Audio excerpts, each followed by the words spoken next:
University, మంచి భవిష్యత్తు కోసం తెలుగు విద్యార్థులు ఇష్టపడే యూనివర్సిటీ.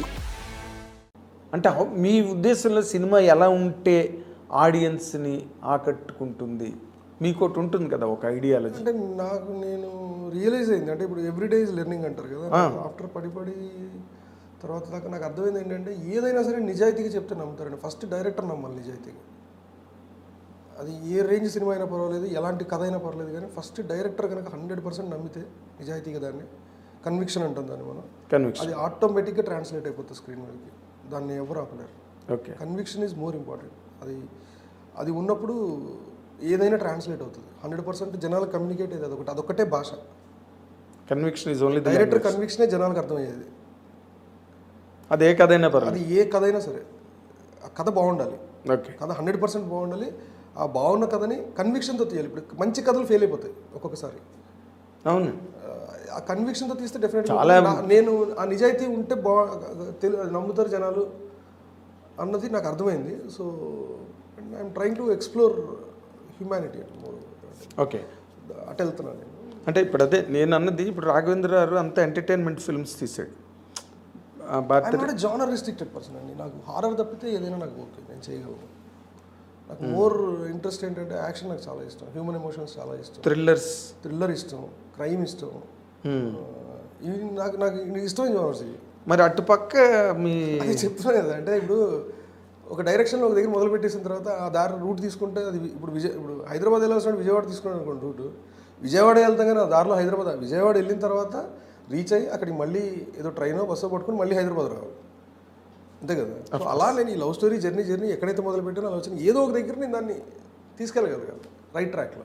ఇప్పుడు మరి నెక్స్ట్ చేసే సినిమాలైనా కనీసం మీకు ఇష్టమైన అతి ప్రీతిపాత్రమైన లవ్ స్టోరీ ఉంటుంది, యాక్షన్ ఉంటుంది, థ్రిల్లర్ డెఫినెట్గా చేస్తానండి. అది కథ ఇమీడియట్ ఫిలిం కాదు, have my own story thriller, అది చేస్తాను 100% చేస్తాను, ఇమీడియట్గా కాదు. మరి మళ్ళీ మీరు స్వప్న దత్ గారు వాళ్ళు మిమ్మల్ని సినిమా చేద్దామని అడిగినప్పుడు మీరు మళ్ళీ ఇదే లవ్ స్టోరీ చెప్పారు కదా. ఇది సీతారామం అండి. సీతారామం యాక్చువల్లీ మీరు థ్రిల్లర్ ఎందుకు చెప్పలేదు? థ్రిల్లరే అండి సీతారామం మీరు చూస్తే it's a love story packed with thriller elements. Of course thrilling, ఇప్పుడు మీరు థ్రిల్లింగ్ తీశారు సార్, మీరు థ్రిల్లర్ అనకండి దాన్ని. అది చెప్తాను మీరు థ్రిల్లర్, దానిలో మీరు నెరేషన్లో థ్రిల్ ఉంది, మామూలు థ్రిల్ కాదు అది. అవును, ఎక్సలెంట్ థ్రిల్, ఎక్సైటింగ్గా ఉంటుంది. వై సీతారామం అంటున్నారా? సీతారామం ఎందుకు చేశారు? అప్పుడు యాక్షన్ ఏదైనా చెప్పొచ్చు కదా. అదే మీకు నచ్చిన ఈ థ్రిల్. దాంట్లో నేను ఒక ప్రాపర్ హిట్ తీయలేదండి. అంటే నేను తీయగలిగినంత స్థాయిలో నేను లవ్ స్టోరీ తీయలేదు.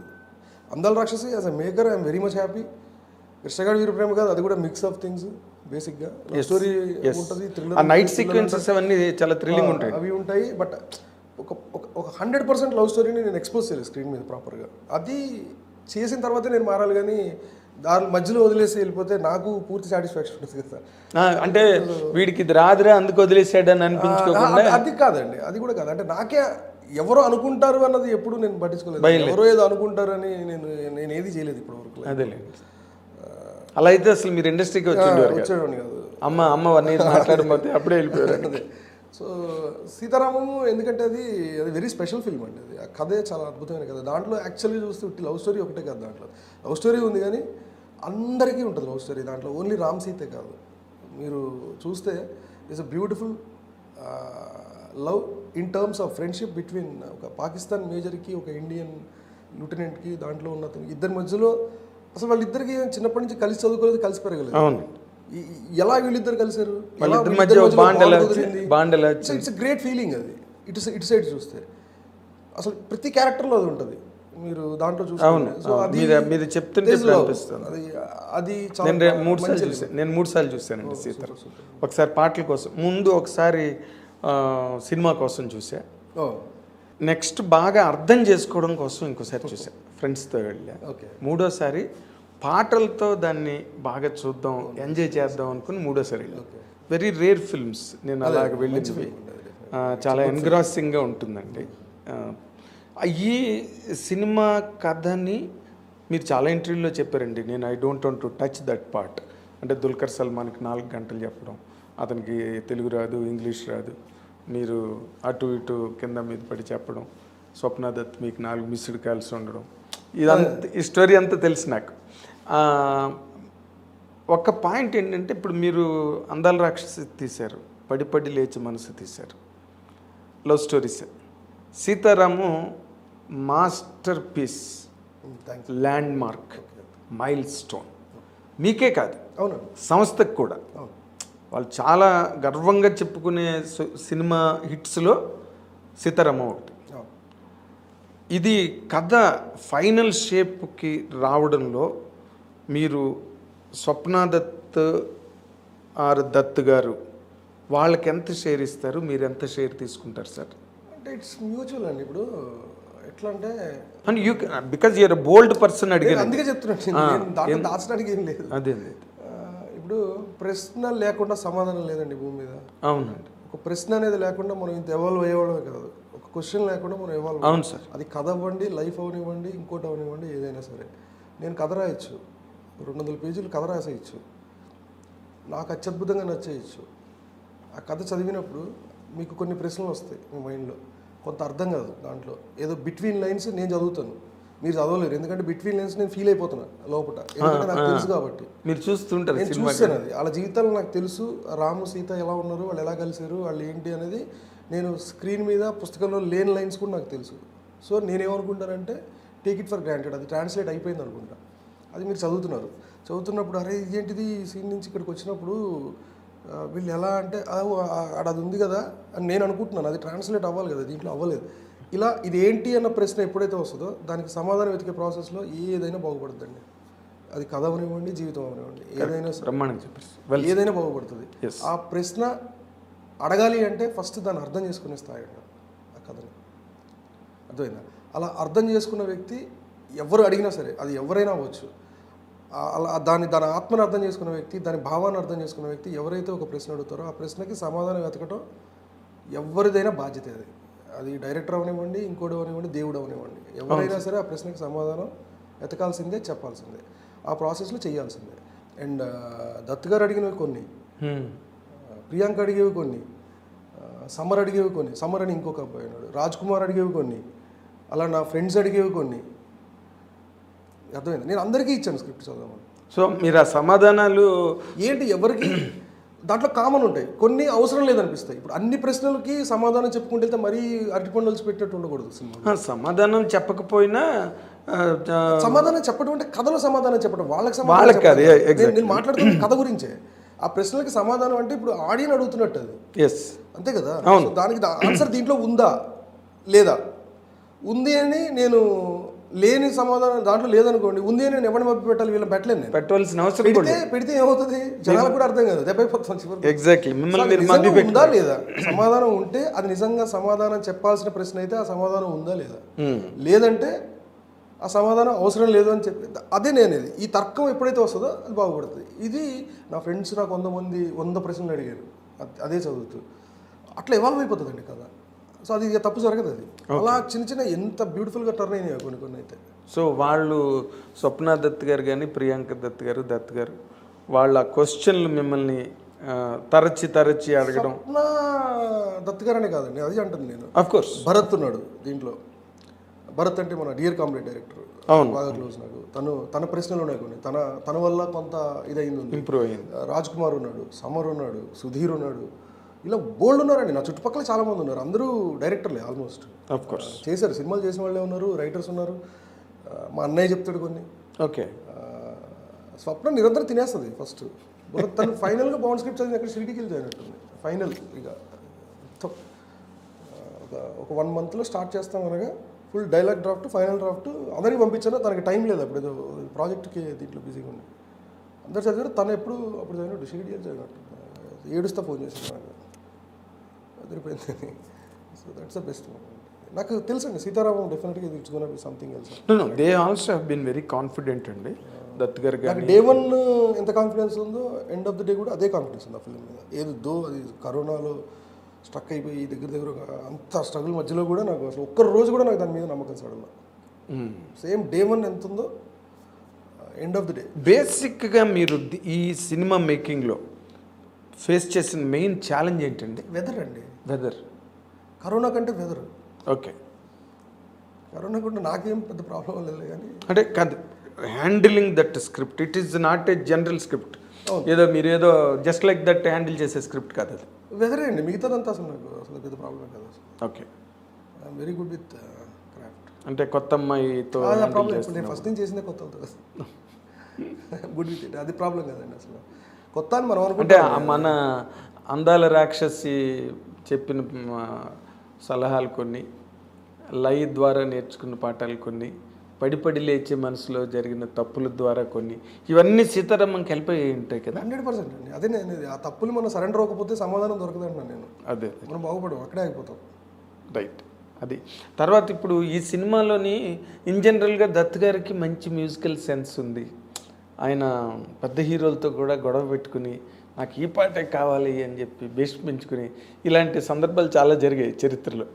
ఇప్పుడు ఈ సినిమాకి మ్యూజిక్ అంత గొప్ప మ్యూజిక్ రావడానికి మీ వైపు నుంచి కానీ దత్ గారి వైపు నుంచి కానీ జనరల్గా నా సినిమాలు ఫెయిల్ అయి ఉండొచ్చు కానీ పడి కానీ పాటలు ఫెయిల్ అవ్వలేదు. ఈ రోజు వరకు అన్ని సినిమా ఆల్బమ్ మంచి నెంబర్స్ అండి, అండ్ విత్ లిరికల్ వాల్యూస్ ఉన్న పాటలు అవన్నీ ఉండేవి. సో అది ఆల్రెడీ తెలుసు. అంటే మీరు కథ రచయిత కదా, కవితలు గట్టి రాస్తారు కదా, అందుకని పాట రాసుకున్నప్పుడు ఎంతో కొంత దాని మీద ఇంపాక్ట్ ఉంటుంది కదా. అది ఏమో అది నాకు తెలియదు కానీ అది రచయితలు గొప్పతనం, లిరిక్ రైటర్స్ గొప్పతనం, నాదేం కాదు. బట్ యూ ఆల్సో కొంచెం భాష మీద కొంత కమాండ్ అని పెద్ద మాట, అంత సీన్ లేదు నాకు. నాలెడ్జ్ కొంత తెలుసు, అవగాహన, ఒక ఏదో కొంచెం పాయింట్ నాట్ ఎక్కడో కొంత తెలుసు నాకు. ఎందుకంటే చిన్నప్పటి నుంచి పుస్తకాలు అవ్వచ్చు, వీటి వల్ల పెరిగిన వాతావరణం బ్రాటప్ వల్ల వచ్చింది అయి ఉండొచ్చు.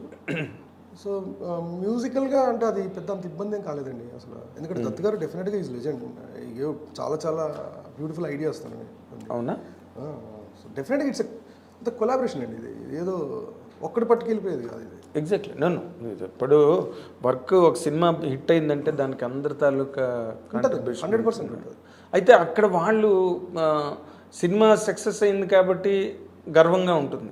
సినిమా ఎక్కడైనా తేడా వచ్చి ఉంటే, ఒక వైజయంతి మూవీస్ అశ్విని దత్ గారు మొత్తం తేడా వచ్చేస్తుంది వాళ్ళకి, వాళ్ళకున్న ట్రాక్ రికార్డు అవన్నీ. సో వాళ్ళ వైపు నుంచి స్టేక్ ఎక్కువ యాక్చువల్గాను. అండ్ మీకు కూడా ఒక గొప్ప ఆపర్చునిటీ, ఒక పెద్ద బ్యానర్, ఒక పెద్ద లెజెండరీ ప్రొడ్యూసర్తో అసోసియేట్ అవ్వడం, ఇవన్నీ ప్రూవ్ అయినాయి లక్కీగా. సీతారామన్ ద్వారా మీరు అనుకున్న ఆలోచనలన్నీ బాగా సక్సెస్ అయ్యి అదొక అలా ల్యాండ్ మార్క్ అయిపోయిందండి. ఎవడు డెఫినెట్గా అండి, నేను చాలాసార్లు చెప్పాను ఇప్పటికి. ఆల్మోస్ట్ ఇంకొక 2 నెలల్లో 1 year అయిపోతుంది అనుకుంటా సినిమా రిలీజ్ అయ్యి. ఆగస్ట్ వస్తే ఈ సినిమా హిట్లో సింహభాగం మాత్రం 100% స్వప్నమేనండి. తను నాకు ఇచ్చిన ఫ్రీడమ్, తను నాకు ఇచ్చిన స్వేచ్ఛ, అంటే నో క్వశ్చన్స్ ఆస్క్డ్. నేను ఏది అడిగితే అది ఉంది అక్కడ సెట్లో. కానీ మీరు లిటరల్గా మీరు I appreciate really your sense of honesty. ఒక నా దగ్గర 100 ఐడియాలు ఉండొచ్చు అండి. దాన్ని నేను తీయాలి అంటే నాకు ఏం కావాలి, ఒక సపోర్ట్ సిస్టమ్ కావాలి కదా ఫస్ట్. అవును, యాక్టర్స్ ఉండాలి, ప్రొడ్యూసర్ ఉండాలి. ప్రొడ్యూసర్ ఎలా ఉండాలంటే పూర్తిగా నమ్మగలగాలి ఫస్ట్.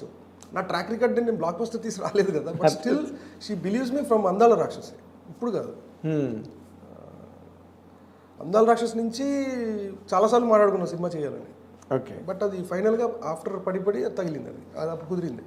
అదే అంటే మీరు హిట్స్తో వెళ్ళకపోయినా కూడా మిమ్మల్ని అంత నమ్మి స్వప్న దత్ గారు చేయడం అన్నది చెప్పాను కదా. అంటే సినిమా పోయినా కానీ వీడు తీయగలడు అన్న నమ్మకం అయితే ఉందండి ఇండస్ట్రీలో. అందుకే నాకు 2 కాన్సిక్యూటివ్ ఫ్లాప్స్ తర్వాత కూడా ఒక పెద్ద ప్రాజెక్ట్ చేసే కానీ కింద చిన్న ప్రాజెక్ట్ లెక్క చిన్న పెద్ద విషయం కాదు. అంటే అంత నమ్మకం ఉంది అని చెప్తున్నాను నేను. ఎగ్జాక్ట్లీ, అంత నమ్మకం ఉంది. ఇది తన గొప్పతనం, అదే నేను. సో తన సపోర్ట్ విపరీతం అండి. అసలు ఏంటి ఆ లొకేషన్ ఏంటండి, మైండ్ బ్లోయింగ్. మీకు అందం కనబడుతుంది లొకేషన్లో, దాని టఫ్నెస్ అర్థం కావట్లేదు. అదే నేను అనేది. మీరు చూసే మీకు కనబడుతున్న విజువల్ చాలా బ్యూటిఫుల్గా ఉంది. దాని వెనకాల దాని అప్రోచ్ ఏదైతే ఉందో తీసుకురావడానికి పడ్డ శ్రమ, అది డైరెక్టరు, కెమెరామెన్, ఆ యాక్టర్లు పడ్డ ఉట్టి శ్రమ మాత్రమే కాదు, ప్రొడ్యూసర్ కూడా అంత సఫర్ అయ్యారు దానికోసం. ఎందుకంటే స్నోలో స్ట్రక్ అయిపోయారు మొత్తం టీం. వాళ్ళందరినీ జాగ్రత్తగా ఇక్కడికి తీసుకురావాలంటే ఎంత పెద్ద టాస్క్ అసలు. ఆ రోజైతే నిద్రలేవు ఎవరికి.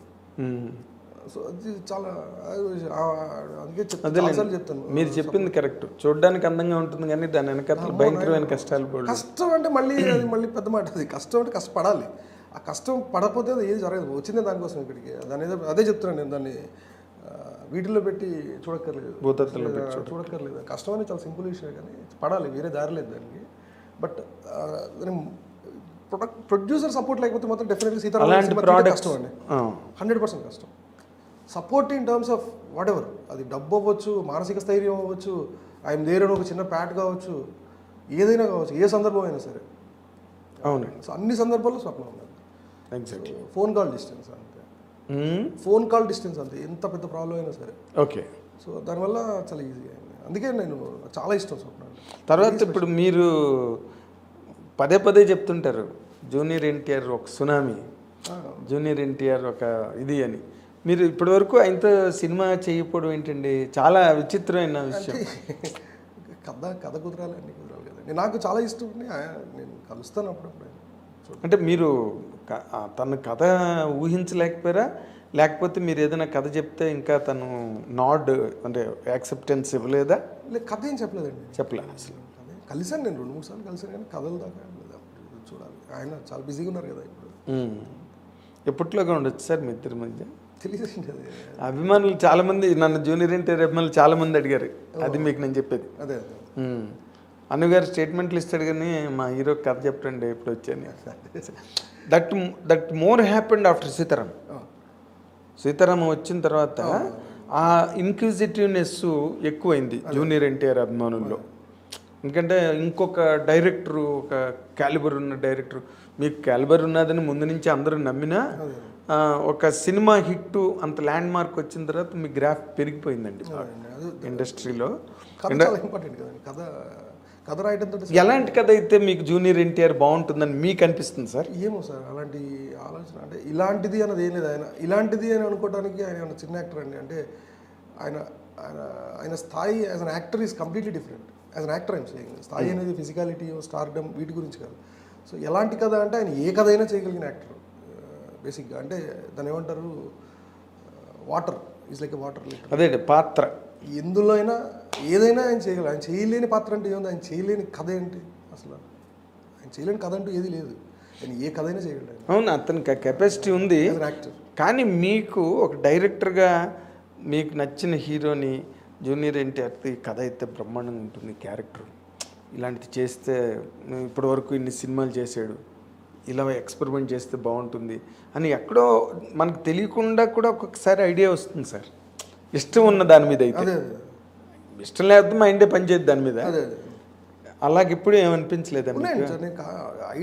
ఐడియాలాగా ఉండటం వేరు, అది కథగా మొత్తం బౌండ్ స్క్రిప్ట్ అవడం వేరు. చాలా అదే తను పౌరాణికం చేయగలడు, జానపదం చేయగలడు, యాక్షన్, ఎంటర్టైన్మెంట్, కామెడీ, ఎన్ని ఆల్ ది ఫ్యాసెట్స్. పెద్ద ఆయనకి ఎన్టీ రామారావుకి ఎన్ని ఫ్యాసెట్స్ ఉన్నాయో అన్నీ ఉన్నాయి జూనియర్ ఎన్టీఆర్. నేను ఐ సిన్సియర్లీ బిలీవ్ అంటే డైలాగు అద్భుతమైన బ్యాలెన్స్తో చెప్పగలిగే అతి తక్కువ మంది హీరోల్లో జూనియర్ ఎన్టీఆర్ ఒకడు, దానిలో డౌటే లేదు. అద్భుతమైన డైలాగ్ డెలివరీ, ఆ ఫొనెటిక్స్, వేటూరు గారు అనేవారు ఇప్పుడు, ఫొనెటిక్స్ బాగా పలుకుతాడు జూనియర్ ఎన్టీఆర్. సో ఇప్పటి వరకు మీరు ఇంకా దాని మీదకి రాలా? ఇంకా ఆలోచించలేదండి. ఓకే. మీరు ఈ మధ్య మీ కాంటెంపరీస్ తీసిన సినిమాలు చూస్తున్నారా? చూస్తున్నారు. How do you certify them అండి? ఏ సినిమా అయినా ఇప్పుడు వచ్చిన ఈ మధ్య సినిమా చాలా బాగున్నాయి. ఓకే. దసరా చాలా బాగుంది. అవును, అంటే నాని మీ ఫ్రెండ్ కాబట్టి గబుక్కని దసరా అని చెప్పేసి. ఆబ్వియస్లీ నాని సినిమా నచ్చుతుంది. అండ్ బిగ్ బయాస్డ్ నాని అంటే. అదే వెల్ బయాస్డ్, బిగ్ బయాస్డ్ కూడా కాదు. అట్లీస్ట్ నానితో విరూపాక్ష చాలా విరూపాక్ష చాలా బాగా. బలగం, చిత్తకోట,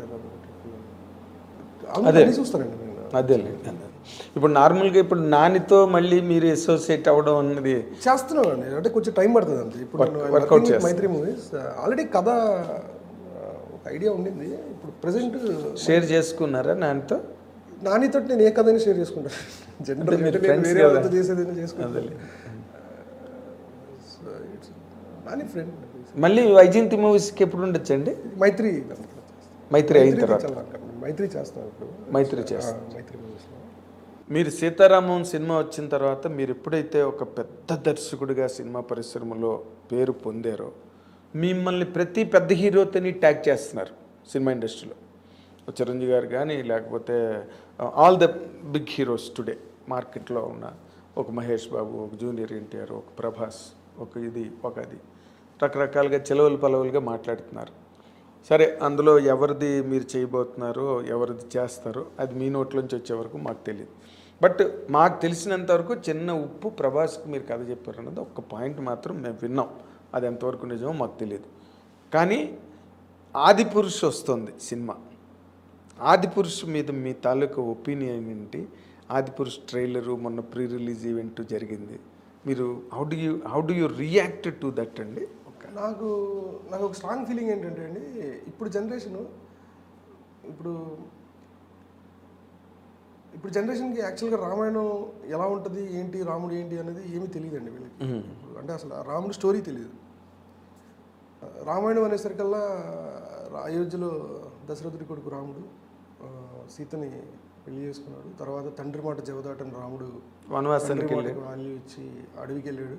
అడవిలో ఎవరో రాక్షసుడు వచ్చి సీతని ఎత్తుకెళ్ళిపోయాడు, రావణాసురుడు.